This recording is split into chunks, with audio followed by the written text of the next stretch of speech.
Today, I'm going to continue talking about what we can do for others as they are progressing towards death. And there are a lot of little short sections here, and I found them to be somewhat repetitive, but taking a different perspective, which is good. And I am going to be going over them a little more quickly than some of the material I have in the past. But again, if you have questions, you wait till later and there will be time for that. The first section is sacred listening. And the definition of that is sacred listening means to listen not just with your ears, but with your heart, and to offer the healing power of space, first to yourself, and then, of course, to the person that is dying. But that an important point is that if we are not in a good place, it's very difficult to work with a person that is experiencing the dying process. So it starts with slowing down. If we're going to listen, we have to slow down. We have to pay attention. We need an open-heartedness and to do it without conditions, as using our whole being with this listening. This is from our perspective, from the dying person's perspective. He begins with this quote from Seneca, the Roman philosopher. And the quote is there no one to listen? They are going to be interested in having someone to listen to. And you're probably going to find that they're giving the same old stories because they're in a very painful situation frequently, that they might have periods of anger, expressing frustration, and it might even be directed at you. And this is where holding the space is important, to not get tied up in any kind of emotional upheavals that they are experiencing. I like to explain it this way. If you've got a tennis racket in your hand and the person at the other end of the court serves a ball to you, you can hit it or you can let it go by. And so in this case, let it go by. Easier said than done, but let these things go by and give the person some space and realize that they're saying these things out of pain. He also says that you may not be wanted. You might not even be needed by them. And if that's the case, it's a good thing to follow the wishes of the person. Don't force yourself on the other person. So being aware of body language as well as the subtle nuances of the words that they say. He then calls them guidelines for sacred listening and empathetic responses. It's a long list. I've got them here. I could go through them briefly, but I thought I would just let you read these yourself. And if you have any questions about this, I'm trying to speed up this a little bit. So I'm just going to go on to the next part, which is let the person talk. And it just might be that their life wisdom can manifest. Don't impose your beliefs on other people, and to let their life's wisdom find its way to the surface. Here are some tips that he goes through, things to say and things to avoid. First point is they are dying, not you. To realize the difference and don't get too caught up in them being the one that is dying. When you look at it this way, you're going to continue on, and that's preferable to continue to live. It's good to tell them that it's okay to let go. If you are comfortable saying that. If you're not comfortable saying that, it could come across in a way that could upset the person that you're telling that to. So to prepare for this experience, he recommends our meditation practice, doing mind training, the 7 points of mind training, becoming comfortable with the dying, which would mean when the opportunity arises, be with somebody that is dying. And finally, to be comfortable with yourself. If we can't be comfortable with ourselves going through our daily lives, when we get in difficult situation, the discomfort can become much more obvious to others. So that completes that section. And now the next one is hopes and fears of the dying. So effective communications can be improved by understanding what the dying person is going through. Here there are, he calls them unspoken hopes of the dying. And I'll read this quickly. And the hope is that they will pass with dignity and be surrounded by loved ones. Could be that they have the hope to get better and get back to a productive life. Could be the hope that tomorrow will be better, next week will be better yet. The dying won't be prolonged, or the dying won't be painful. Some might think, I don't want to be a burden. Some might worry about their family being taken care of without them. Buddhists might worry about having a good dharmic death and worrying about reuniting with the guru or having a higher rebirth and so forth. These would be hopes. The interesting thing about hope is the flip side of hope is fear. Because if you hope that you're going to have a good dharmic death, that means you probably have fear that you won't have one. But that's a whole nother teaching, so I'm not going to go into that. So here are fears around dying. Fear of, he uses the word annihilation, that this is it. The body dies and there's nothing left. There's no mind. That's it. Fear of not being a good Dharma student. Fear of slipping into the lower realms. Fear of karma catching up to you.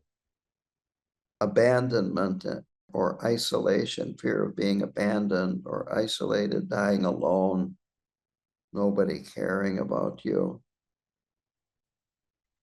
And then fear related to the process of aging and dying.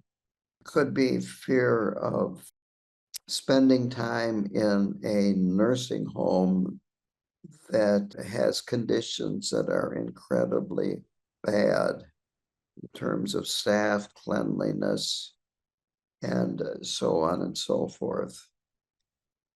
Fear of the unknown and fear of leaving everything behind, which of course is what you do, except for your karma. You take that with you. Another way of putting fear of leaving everything behind is fear of letting go. That ends that section. The next is holding the environment. So the best thing that we can do for the dying is to create the proper environment. There are ways to create the environment and hold it. And if this is done, then it will be much easier to have good circumstances around the person's death and dying process. So very simply, it's the caregiver's job to create this space. And he uses the term, the caretaker allows a hugging environment where the environment itself is giving a feeling of being cared for, like being hugged, a loving hug. Then comes the spiritual preparation, just as it is with meditation. And if we hold the person, the dying person, too tight, grasping enters, and this will hold the person back. And if we hold them too loose, they can feel abandoned. It's a fine distinction, and it's going to be different for everybody, just like meditation. So this requires, of course, mindfulness, paying attention, seeing how the person you're working with is responding and constantly making adjustments so that you feel you have the right amount of paying attention to their needs and desires, and also the right amount of giving them some freedom and some lucidness. Now, the dying person will tune into these environments, these sacred environments, and they are more aware of the surroundings and the subtle feelings that go with it. So what we're looking for is a open, spacious, and relaxed environment.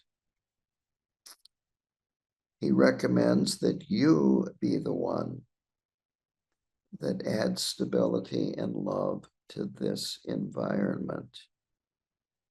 I don't remember if I used this analogy last week, but goats are paired with race horses because goats are very calm animals, and a thoroughbred racehorse are very high strung.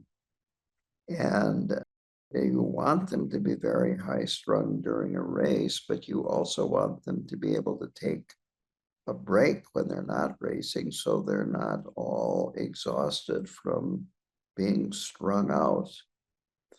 And if you pair a goat with a racehorse can be calmed down by a goat.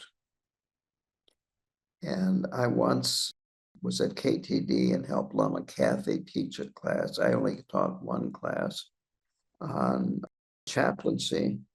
And I said, be the goat in the room, the one that is stable regardless of what happens, that you don't get thrown off and start getting excited and so forth. Maintain that mental stability and maintain love for the person that is dying. And it helps to have it for the other people in the room too. The next is unconditional presence.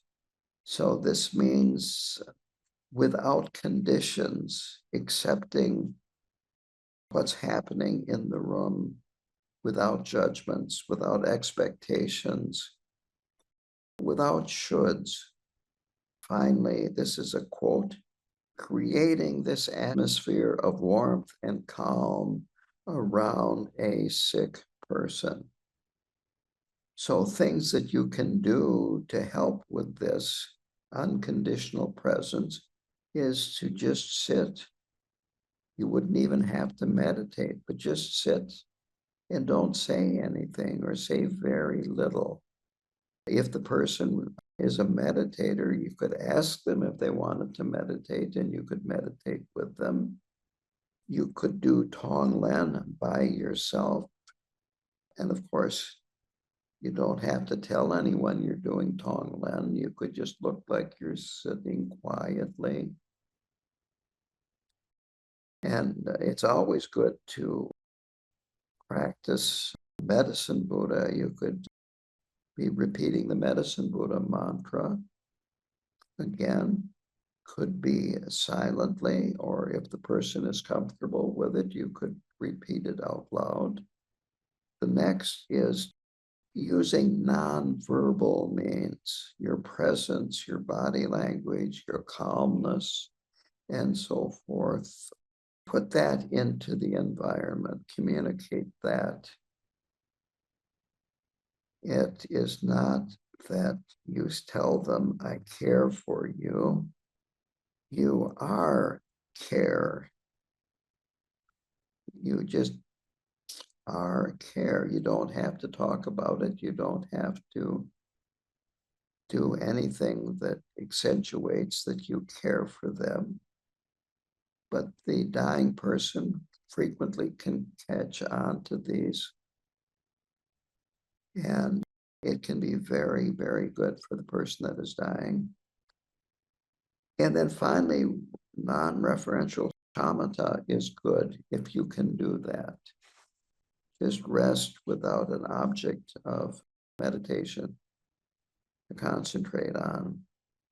And here is a quote that it's a longer one, but I'm going to read it.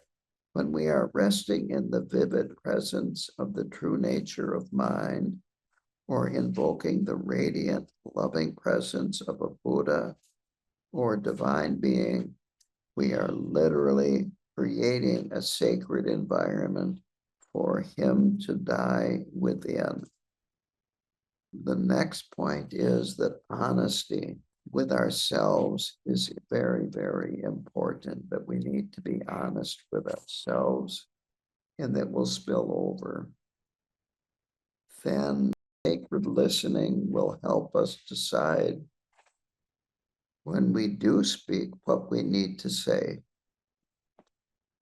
So here are some tips that are given, that if the person is open for guidance, you can give them some heartfelt advice, some pithy instruction. If they're not open for guidance, then there's no point in bringing that up, because it just could cause aversion and problems and so forth.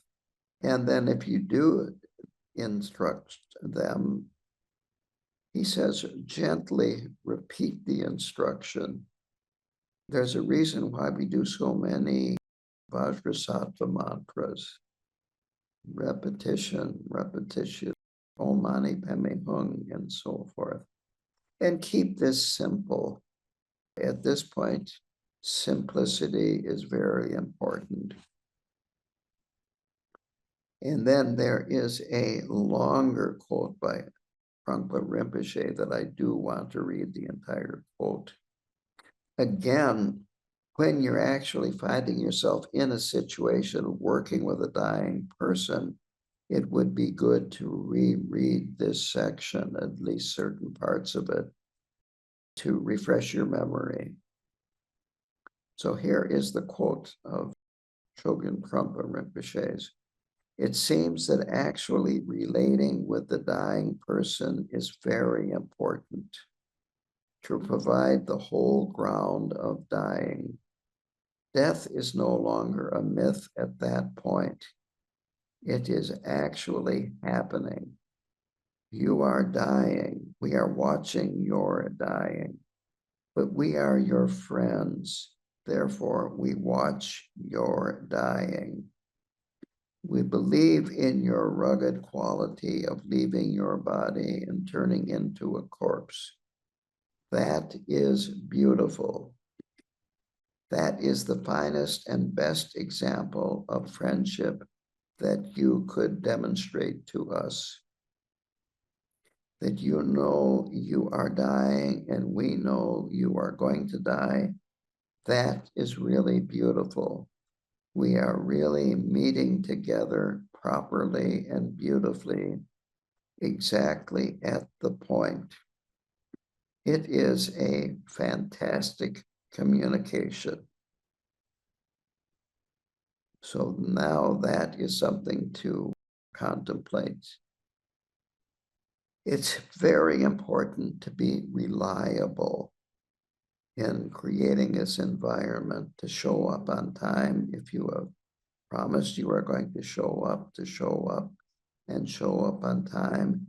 Be firm on your commitments. The dying person is counting on you. Then is creating the environment. So creating a good holding environment is, first of all, the dying person can help by creating advanced planning and leaving instructions. And frequently this is not done. But if you know somebody, their health, shall we say, going south, getting worse, or they're just plain getting old, you could encourage them to do advanced planning and to leave instructions. They won't necessarily follow your advice, and don't nag them and harp on it, but you could suggest that I just finished doing that, and I have been known to tell people my age, well, I just did my advanced planning and I feel very good about it. I might not say, well, have you thought about that? But just, well, I did that. You're planting a seed. So it's good to have advanced planning, and if they have it, follow the person's instructions. So here are some other suggestions to set up a shrine in the room of the dying person. And later on in this section talks about 80% of people die in hospitals and nursing homes. And even today, very few people die at home. My first summer job after high school was working for my grandmother at her funeral home, and part of my job was picking up corpses, and only once did we pick up a body at a home. It was always at the hospital morgue. So here are some other suggestions. We are very fortunate in that students of Khenpo Karthar Rinpoche have put together a Bardo box. And in that box, there are chants or a link to a internet site where you can download chants that are done by Lama Karma and Khenpo Karthar Rinpoche. And it would be good to play these chants in the person's room as they are dying, if they are open to this. I have done this, and even people that are not Buddhist have said that they find these chants calming and soothing. So that is one thing that can be done. You can put up pictures of teachers and yidams. You can have flowers. whatever the dying person might want, you could ask them what they would like in their room to help it feel less sterile and more like home. So if we can generate an uplifted atmosphere, this will raise the mind of the dying person and also whoever else walks into the room. And if the people that walk into the room feel uplifted, that will definitely benefit the dying person. As for visitors, whoever is in charge of letting people in, you have to be careful that the dying person isn't overloaded. They're probably going to be sleeping a lot, and you don't want them to get exhausted with people visiting them and staying and so forth. Some visitors may agitate the person, and so be mindful of the effect you are having on the person. And it would be good to be mindful of the effect other people are having on the dying person. And if you're not in charge, of course, you have to defer to the person that is in charge. That's an important point. You don't just come in and, oh, I'm in charge. I'm a Buddhist. I've done this class. I know what I'm doing. You don't. Da da da da da. You have to respect other people as well, especially the family of the person that is dying. So as the person dies, they run out of energy and they may need more personal time to recuperate, collect their energy, both physical and psychological. And what's going on in the room can influence the future rebirth of the person in the room. So you want to be careful at this point. You want the person there that is dying to be comfortable and hopefully be able to take rebirth in a pure realm or at least a higher realm. The next point is looking forward. So if the person is receptive, he suggests that you remind them of their true nature, their completely pure and good Buddha nature, and that they're about to experience that purity, experience that goodness. It's interesting because later on, he talks about how much negativity a dying person can express, fear and anger at what people have done to them in their lives, and so on and so forth. So some people may be receptive to this approach that they are completely pure and good, they have Buddha nature, and that this death is actually going to be beneficial for them. But I think most people would have a hard time as they're dying to accept this type of approach. So it's good to have the person looking forward and so forth, but be careful, be careful. He quotes Tsoknyi Rinpoche. Tell them that the relative is dying, the ultimate is not dying. Give them hope that they can recognize the ultimate, the nature of their mind, the mind that is unchanging and undying. So the person needs to let go of this life.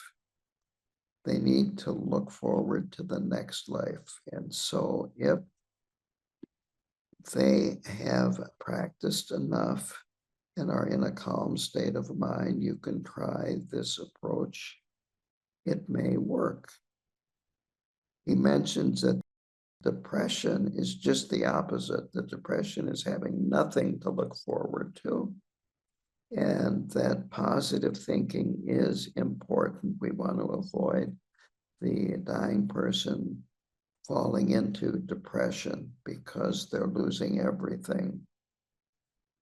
So going on with this positive thinking approach, tell them that the opportunity for enlightenment is about to present itself and that you have this opportunity soon. But he also says, be careful about who you are talking to and how they're receiving these instructions.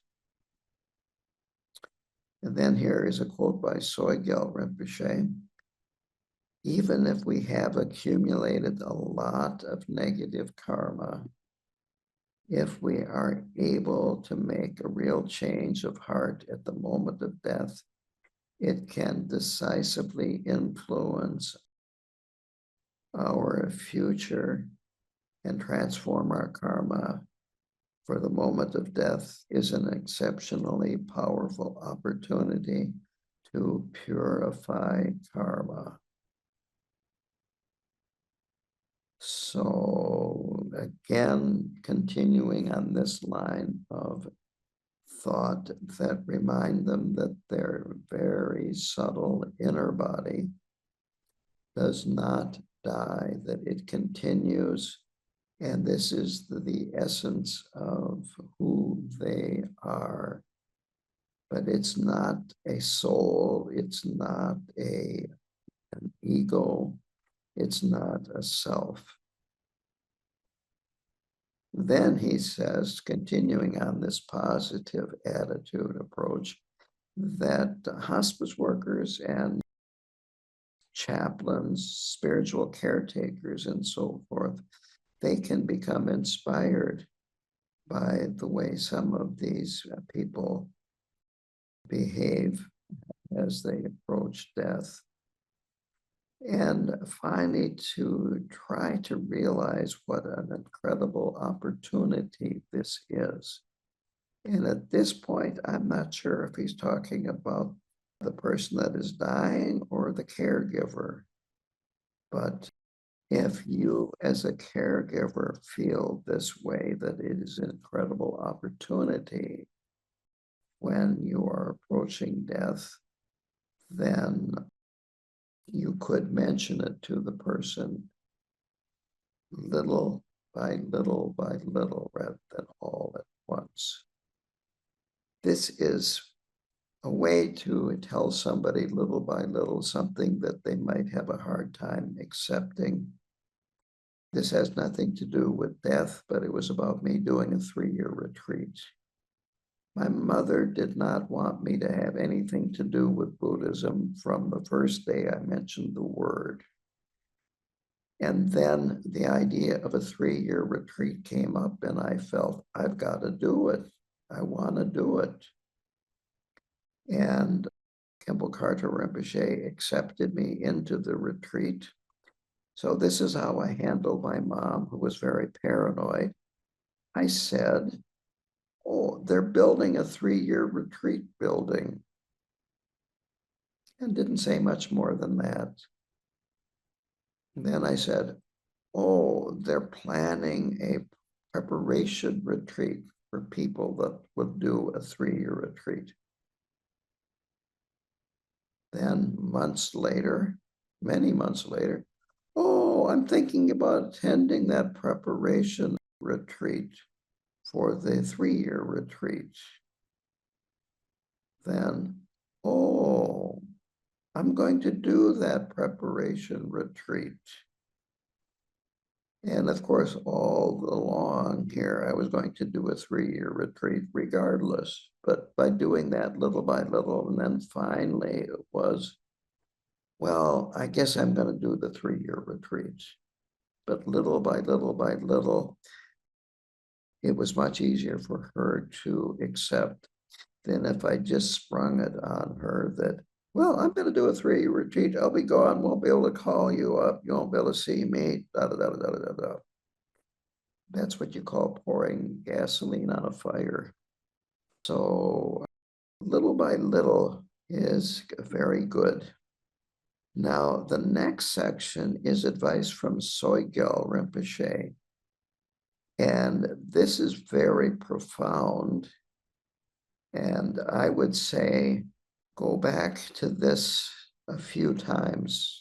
Read it now if you haven't read it already.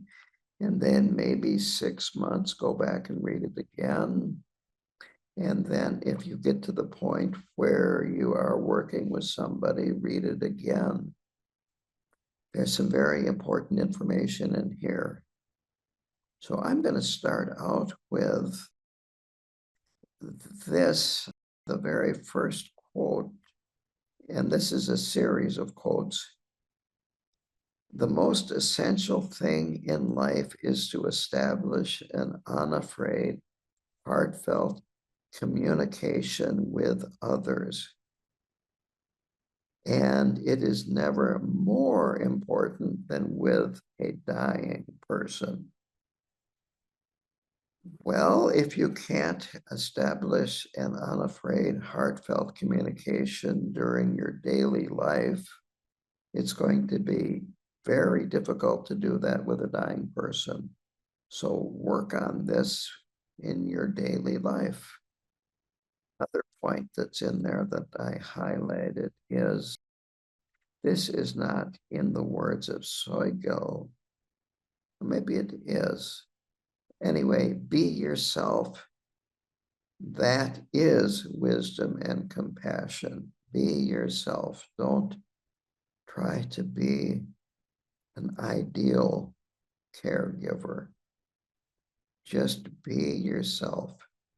Imagine what the dying person must be going through and be yourself. And this I like. This is further down. No wrong behavior.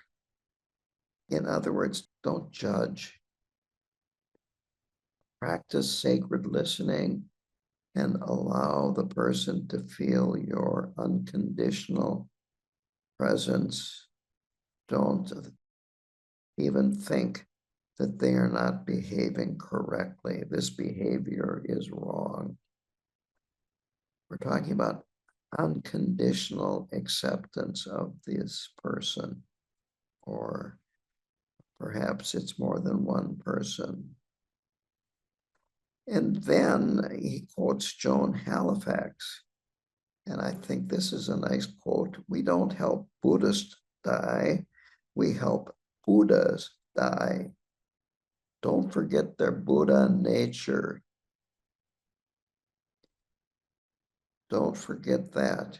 Don't be thrown off balance. Don't always behave like a Buddha. That underneath it all is Buddha nature. He says that humans, of course, we want to be touched. We want to feel human. We don't want to feel like a bag of disease and repulsive and so forth. So remember physically holding the environment, physically touching the person that is dying. I can remember my grandmother was close to death at this time, but she was a stubborn old Norwegian, and she did improve and got a few more months of life. But she was at this point where her children thought for sure she was dying, and I was in the room with them, and everybody was standing about as far away from the bed as they could and still be in the room. So go up and stand next to the person, touch them, hold them. Don't be afraid. He says this, and these are his words, not Sogyal Rinpoche, to allow the strong feelings and words and emotions that the dying person expresses, let them go by you. He says, wash over you, but remain stable, have stability, and just let them wash over. And this actually can help you maintain your holding the environment, this hugging environment. So you can actually have the person that is dying assist you. And this is very typical of Buddhism. Instead of rejecting things that we might find difficult, we incorporate them and use them and allow us to progress. Next section is telling the truth. Very simply, if a person is dying, they should be told that, but in a way that is kind, sensitive, skillful, and perhaps quietly. He says that most of the time they know anyway that they are dying, and that we and the dying both have egos, and we don't want to trip over our ego. We don't want to trip over their ego, and we don't want to have them get tripped up by our ego. So try to avoid ego games. I'm adding here, we have to admit that there's an elephant in the room, but it's a workable elephant. And so the dying process is an opportunity for the person to come to terms with their whole lives. And we're giving them a chance to prepare, to go over their lives, to look at it clearly, or the best that they can. We're giving them the ability to strengthen their mind and get some meaning from their lives. He finishes this chapter by saying that death is not defeat, but it's a time of truth. It's a time to face reality. And the next section is fears about dying. He begins by saying your fearlessness is contagious, which is a nice positive beginning, that if you can maintain fearlessness, that it can, you might say, absorbed by the dying person. That if you're going to be uncomfortable and so on and so forth, have anxiety, well, that will spill over too. And if we really want to help somebody, work on being fearless. And again, this is a great way for us to grow as human beings. We can consciously relax and let go and develop confidence in our ability to relax and let go. And maybe you can't do it right off the bat. Fine. Then just try to do it a little bit better the next time you enter the room. These fears show us that we are human and that these are, you might say, universal to the human experience. I feel that fear of death is all-pervasive suffering. This suffering just pervades everything, that is so pervasive that the only way we really truly become aware of it is when we're free of it. that it's more like the oxygen that we breathe. Fear of death, fear of impermanence, fear of things suddenly going horribly wrong.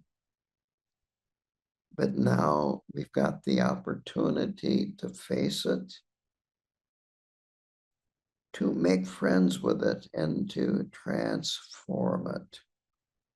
If we can look at it with a positive, you might say, approach, we can really also ourselves, we can progress on the path.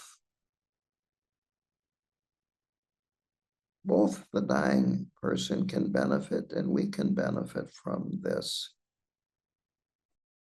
Unfinished business is the next section. And the first thing that came to my mind was a dream that I had. Probably it was 40, 45 years ago, and I dreamed that I was dying. And the thought that came to my mind was, I'm not finished. I can't die. I'm not finished. Well, we've got unfinished business to take care of. He says, many of us would rather be right than intimate about our feelings. And so now is the time to resolve this unfinished business before it's too late. So we need first to work with ourselves, our own unfinished business, and then work with others. We need to have intimacy with ourselves and be truthful with ourselves. Down here in Florida, I've been saying this both in Jacksonville and in Gainesville, and I think I've said it back home too. If you want a clean house, you have to see the dirt. If you don't see the dirt, there's nothing to clean. So seeing the dirt is actually good. Since it's good, we don't have to get hard on ourselves when we see dirt. The problem is when we don't see it. So if you see the dirt, then you've got something to clean up, something to work on, and you just might be able to clean it up. The next section here is giving hope and finding forgiveness. So these are very important because we want the person to die in a more peaceful state of mind. And giving them hope and helping them find forgiveness can really help calm one's mind down. So remind them of what they have accomplished and what they have done well. Remind them of their virtues, not their failings. It's easy to think that we are the sum of the worst things that we have experienced or the worst things that we have done. And of course, that is totally untrue, that we have Buddha nature. No matter what we have done, we have Buddha nature. Milarepa killed 35 people and he attained enlightenment. It's important to remind the dying person that they have Buddha nature too, that they have done good things. It's wonderful to make aspirations. Some of the chanting in the Bardo box are aspiration prayers, the same aspiration prayers that we would do when we practiced Nyungne. They're very good aspiration prayers. So even an aspiration, not a whole aspiration prayer, but just making the aspiration that in my next lifetime, may I be of benefit to other beings. Wonderful aspiration. So try to have the person You might say guide them to a more peaceful frame of mind. And then in this section talks about generosity, and giving has many different forms. You can give forgiveness. You can give the person space. You can give them help, give them love, give them understanding. You can help the dying person forgive themselves and forgive other people. And on and on and on and on. Very simply, there's no point in holding on. You're going to leave it all behind anyway. Let go.